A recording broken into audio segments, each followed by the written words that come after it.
नमस्कार मेरे प्यारे विद्यार्थियों, स्वागत है आपका आपके अपने YouTube channel be good classes में। आज अपन जिस चैप्टर को शुरू करने वाले हैं वह है अपना डीसी मोटर। इससे पहले जो चैप्टर था डीसी जनरेटर, उसको अपन ने कंप्लीट पूरा हल कर लिया है और उसके 56 क्वेश्चन अपन ने कंप्लीट किए हैं। अगर आप पहली बार इस चैनल पर आए हैं या इस सीरीज़ को पहली बार आप देख रहे हैं तो आपको इससे पहले वाले जो 3 वीडियोज़ हैं उनको कंप्लीट देख लेना है। ठीक है, डिस्क्रिप्शन में आपको प्लेलिस्ट का लिंक मिल जाएगा, वहाँ से आप सभी वीडियो देख सकते हैं।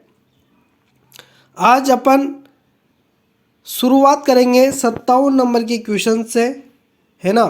तो क्वेश्चन से आर्मेचर वाइंडिंग प्रतिरोध को मापने के लिए किस उपकरण का उपयोग किया जाता है। आर्मेचर में जो वाइंडिंग होती है उसके प्रतिरोध को मापने के लिए किस प्रकार के उपकरण का अपन प्रयोग करेंगे। तो यहाँ पर जो डी ऑप्शन में दिया है केल्विन ब्रिज, उसका अपन उपयोग करेंगे। मेगर क्या होता है, तो इंसुलेशन प्रतिरोध मापने के लिए होता है। मल्टीमीटर जो होता है वोल्टेज, प्रतिरोध, धारा, यह सब मापने के लिए काम में लेते हैं। और श्रेणी प्रकार का ओम मीटर, इस तरीके के ओम मीटर होता है उससे अपन प्रतिरोध मापते हैं। अगला जो क्वेश्चन है वह है 58 नंबर। शॉर्ट और ओपन सर्किट यानी कि शॉर्ट यानी कि लघु, ओपन यानी कि खुला। शॉर्ट और ओपन सर्किट के लिए आर्मेचर वाइंडिंग का परीक्षण करने के लिए किस उपकरण का उपयोग किया जाता है। तो आर्मेचर वाइंडिंग जो होती है उसमें शॉर्ट और ओपन सर्किट के लिए किस प्रकार के उपकरण का अपन उपयोग करेंगे। तो वह जो है वह बाहरी ग्राउलर है। यह कंपटीशन एग्ज़ाम में भी पूछा गया क्वेश्चन है। फिलहाल में हुआ टेक्निकल हेल्पर का जो एग्ज़ाम है उसमें भी यह क्वेश्चन पूछा गया था। तो आपको यह याद रख लेना है, एक्सटर्नल ग्राउलर इसको इंग्लिश में अपन कहेंगे। अगला जो क्वेश्चन है वह है डीसी मोटर की गति नियंत्रण विधि का क्या नाम है। तो यहाँ पर आपके सामने डायग्राम दिया है। इस डायग्राम को देखकर आपको पता चल रहा होगा कि आर्मेचर के समांतर क्रम में यहाँ पर रियोस्टेट जोड़ा गया है। तो यह आर्मेचर का पैरेलल में जो रियोस्टेट जोड़ा गया है उस हिसाब से अपन इसको आंसर को देखेंगे, ऑप्शन में क्या क्या अपन को दिया गया है उस अनुसार आपका जो आंसर होगा वह होगा आर्मेचर डाइवर्टर विधि। आर्मेचर डाइवर्टर विधि होगा, क्योंकि इसमें आर्मेचर में क्या किया गया है कि आर्मेचर में धारा को अलग अलग किया गया है। जैसे कि आप यहाँ पर सप्लाई देंगे, जो धारा यहाँ से जाएगी वह सीरीज वाइंडिंग में तो रहेगी, लेकिन यहाँ पर आने के बाद आर्मेचर में और इस रजिस्टर की ओर होते हुए धारा, यानी कि कुछ धारा इस ओर जाएगी, कुछ धारा इस ओर जाएगी। तो इस हिसाब से धारा का कन्वर्ट हो जाएगा।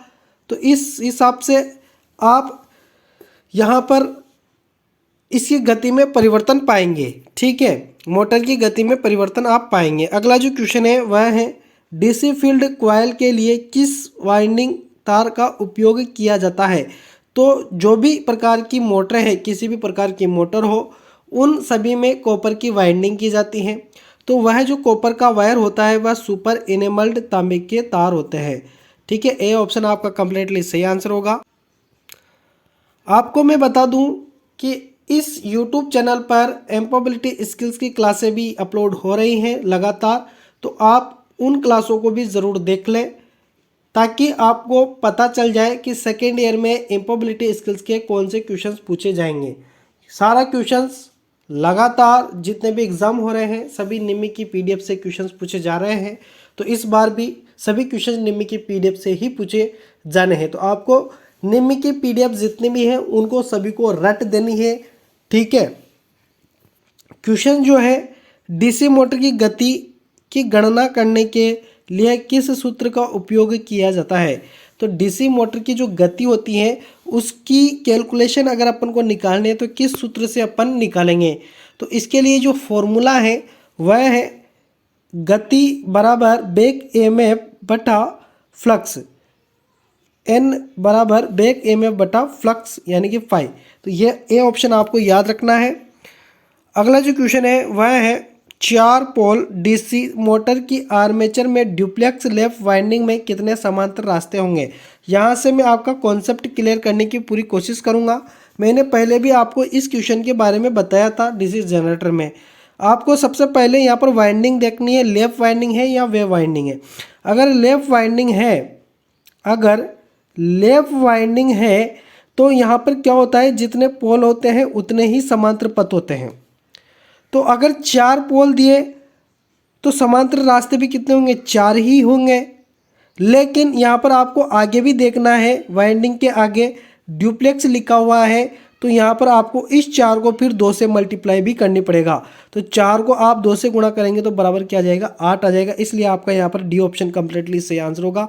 यहाँ पर क्वाड्रुप्लेक्स इस तरीके से होता है, ट्रिप्लेक्स इस प्रकार से होता है, सिंप्लेक्स, डुप्लेक्स, है ना। तो इस हिसाब से आपको देखना है कि यहाँ पर लेफ्ट वाइंडिंग तो लिखा है लेकिन उसके आगे क्या लिखा है ये भी आपको देखना है। ड्यूप्लेक्स लिखा हो तो यहाँ पर 2 से गुणा करना पड़ेगा। अगर यहाँ पर ड्यूप्लेक्स लिखा हुआ नहीं होता तो आपका 4 ही आंसर सही रहता। अगर इस जगह लेफ्ट की जगह वेव वाइंडिंग होती तो आपको 2 आंसर कर देना था, ठीक है। फिर आपको पोल वोल को कुछ भी नहीं देखना था, फिर डायरेक्ट 2 ही आपके आंसर कंप्लीटली सही होता, ठीक है। आते हैं नेक्स्ट क्वेश्चंस पर। हर एक क्वेश्चंस को अपन समझ के ही हल करेंगे। 15-16 मिनट की यह क्लास रहेगी, है ना। तो आपको ध्यानपूर्वक क्लास को देखना है। डीसी मोटर में आर्मेचर के घूमने की दिशा कौन सा नियम निर्धारित करता है। डीसी मोटर में आर्मेचर के घूमने की दिशा कौन सा नियम निर्धारित करता है। तो जनरेटर के लिए तो अपन ने दाहिने हाथ का नियम पढ़ा था, लेकिन मोटर है तो अपन बाएं हाथ का नियम यहाँ पर पढ़ेंगे। तो यहाँ पर जो बाएं हाथ का नियम है वह सी ऑप्शन में दिया गया है। इंग्लिश में पढ़ेंगे तो फ्लेमिंग के लेफ्ट हैंड रूल, ठीक है। फ्लेमिंग के बाएं हाथ का नियम अपना मोटर के लिए लगता है और दाहिने हाथ का जो डी ऑप्शन में दिया है यह जनरेटर के लिए होता है। अगला जो क्वेश्चन है वह है डीसी मोटर का क्या नाम है। देखिए ये डायग्राम है ना, जो जनरेटर अपन ने पहले पढ़े थे और ये मोटर पढ़ रहे, दोनों सेम ही है, इनमें कोई अंतर नहीं है, कोई डिफरेंट नहीं है, ठीक है। तो यहाँ पर जो आपको ये दिख रहा है वाइंडिंग और ये आर्मेचर, तो ये दोनों किस क्रम में है, समांतर क्रम में है। समांतर क्रम में जब वाइंडिंग लगी हुई होती है आर्मेचर के तो वह शंट मोटर होती है ना।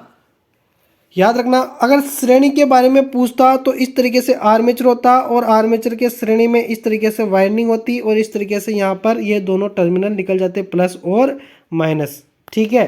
तो इस तरीके से आपको याद रख लेना है। कंपाउंड में दोनों मोटरें हो जाएगी, दोनों वाइंडिंग आ जाएगी।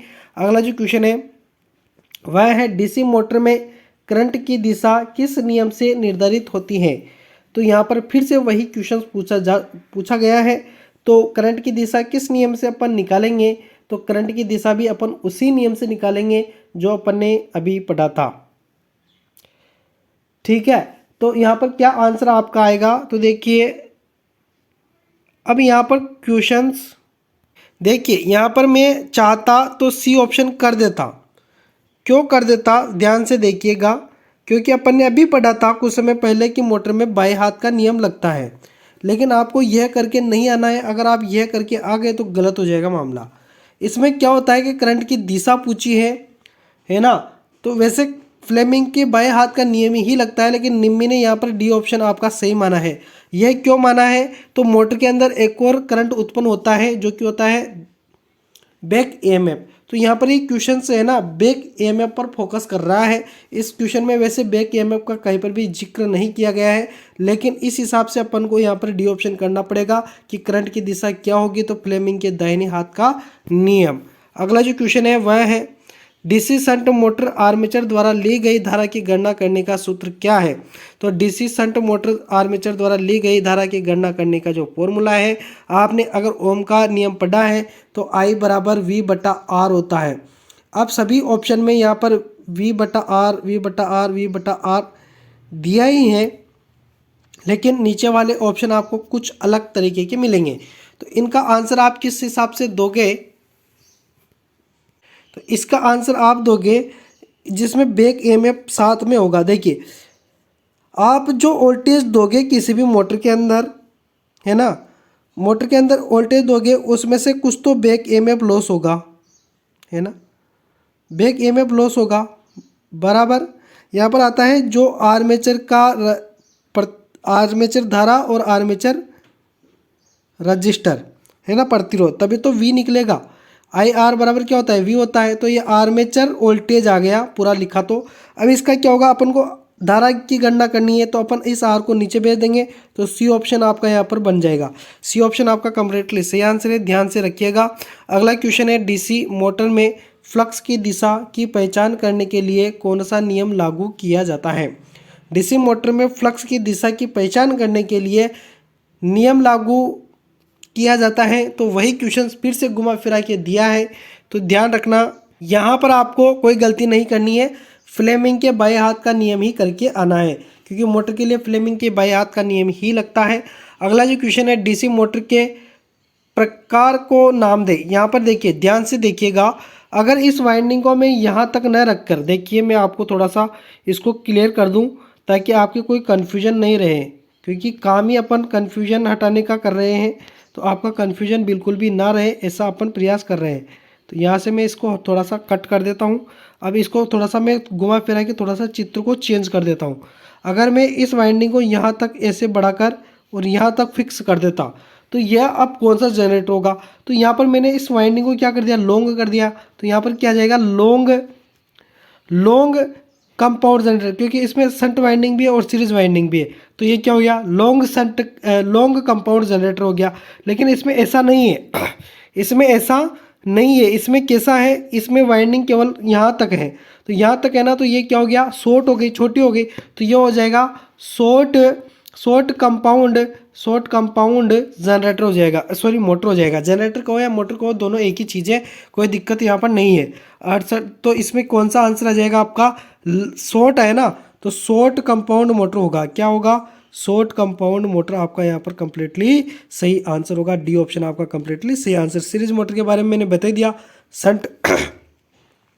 संट मोटर के बारे में आपको बता ही दिया, ठीक है। कंपाउंड इस चारों के जिक्र मैंने आपको कर दिए आगे, है ना।